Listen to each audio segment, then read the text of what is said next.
Hello, I'm Roberta. Thank you for joining me. Today I'm thinking about the Bible book of Ruth.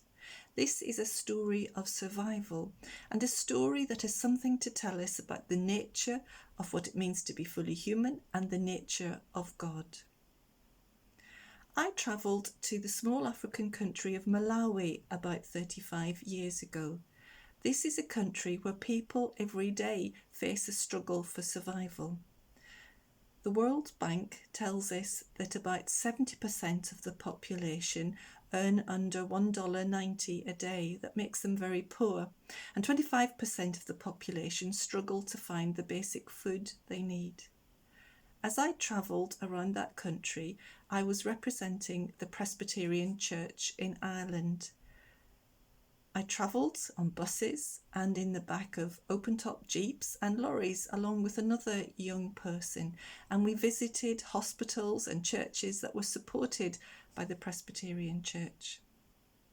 Often we would be dropped at crossroads of dirt roads in the middle of what felt like nowhere to us, not quite getting to our destination.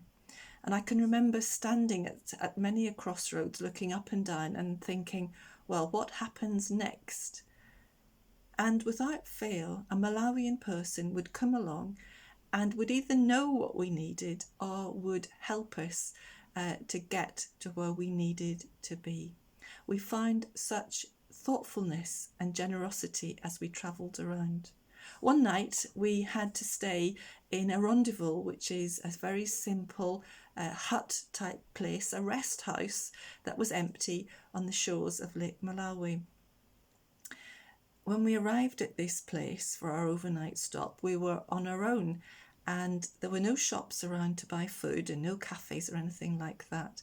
All there was some eggs and a pan, no oven, no cooker. So we were faced with the challenge of how did we get a meal?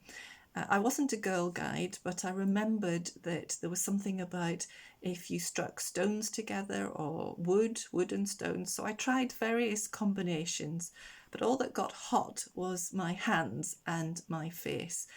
And myself and my companion, we were beginning to despair that we would get anything to eat that evening when out of nowhere a neighbour came running towards us with a match. Nothing was said, but the neighbour struck the match and the fire was lit and I was able to scramble some eggs. In these hardest of circumstances, time and time again, I find that people look beyond themselves to share what they had, to help us, to show loving kindness. This spoke volumes to me about what it is to be fully human. It's not about a narrow focus on self, but looking beyond and a sharing of self even in the hardest of times. That's what we find coming out of the story in the book of Ruth. That story starts in very hard times. The times are violent, and on top of this, in the small Israelite town of Bethlehem, there is a famine. One family, the family of Elimelech and Naomi, decide to immigrate. They decide that they're going to move to the neighbouring country of Moab. Now that is a big risk as Israel and Moab are often at war with each other. But the family make the journey. Elimelech dies, but his two sons and Naomi survive. Well, the sons only for another 10 years. Then they die. But before they do, they have married Moabite women in their host nation. But when they die, Naomi's future is under threat. She hears that there's been an economic upturn back in Bethlehem, and so she decides to set back for her home country and town. Her daughter-in-laws, Ruth and Orpah, travel with her. Naomi comments on the journey that they have been good to her. They have shown loving kindness to her. And so she says, go back home to your own mothers. Naomi says she thinks that they will be able to get husbands then. And I think in her thoughtfulness about the situation of her daughters, Naomi is herself showing loving kindness. I think she suspects that it will be very hard for her daughter-in-laws as foreign women to find husbands, to find prospects to survive back in her hometown of Bethlehem. Now we know that she persuades Orpah to return home, whereas Ruth decides to travel on with Naomi. Ruth maybe thinks more of the survival of Naomi than her own. She certainly puts her lot in with Naomi. Maybe she has seen something of the loving kindness of God in Naomi and wants more of that herself. This story shows us and tells us a lot about what it means to be fully human, even in the hardest of times, because these women show loving kindness to each other. And this, the Bible tells us in various places, is the very nature of God. And so we see this enacted through the story of Ruth and Naomi. We also learn from this story that the nature of God can be seen in people who are quite different, in different countries and from very different backgrounds, and even in the hardest of times when survival is under threat. This speaks that human nature is more than the survival of the physically fittest. Now, I've sometimes wondered if my survival was really under threat, how I would respond. And maybe the situation of the restrictions caused by the pandemic at the moment have given us a little insight into the different ways that people respond. When the shelves of our supermarkets were emptying of some key products, people felt that their lifestyles, their comfort was under threat.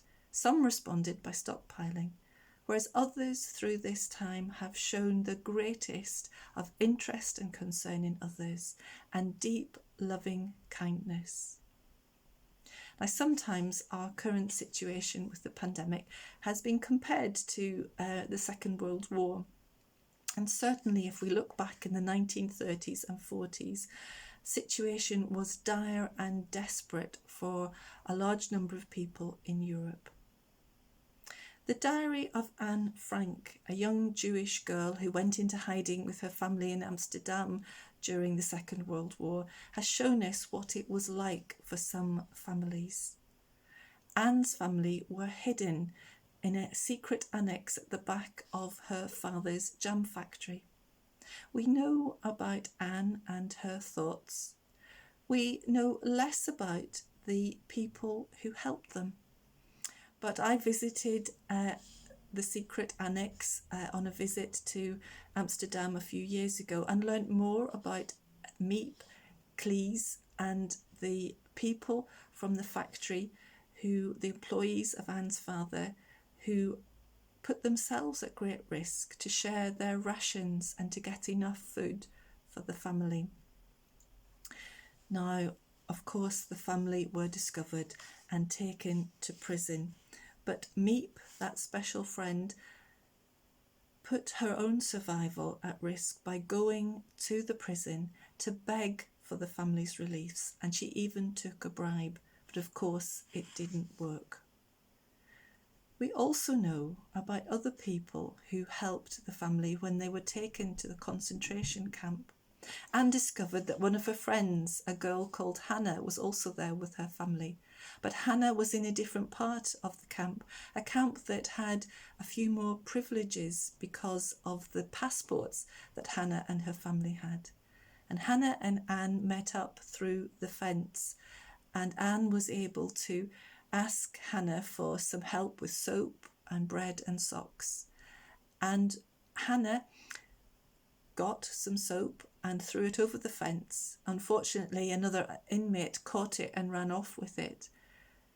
But Hannah went back to her family and others in their part of the camp, and they managed to scrounge together again a little bit of soap, which Hannah brought and was able the second time to share with Anne. And she was able to give her some socks and some bread also. What selflessness, what loving kindness in the hardest of circumstances. It is no wonder that all these years later we are still talking about Ruth and Naomi, about Anne Frank and her friends, because they show us the nature of God at work in all kinds of different people, that nature of loving kindness. Thank you very much for listening to this talk. If you'd like to know more about the Book of Ruth and hear some more of my thoughts and analysis, you can look at the Christchurch Ilkley website, and you'll find there for July the 19th some worship materials that contain some more notes on the Bible passage. And for the next 3 weeks, others will be sharing in these reflections on the Book of Ruth. But for the moment, thank you and goodbye.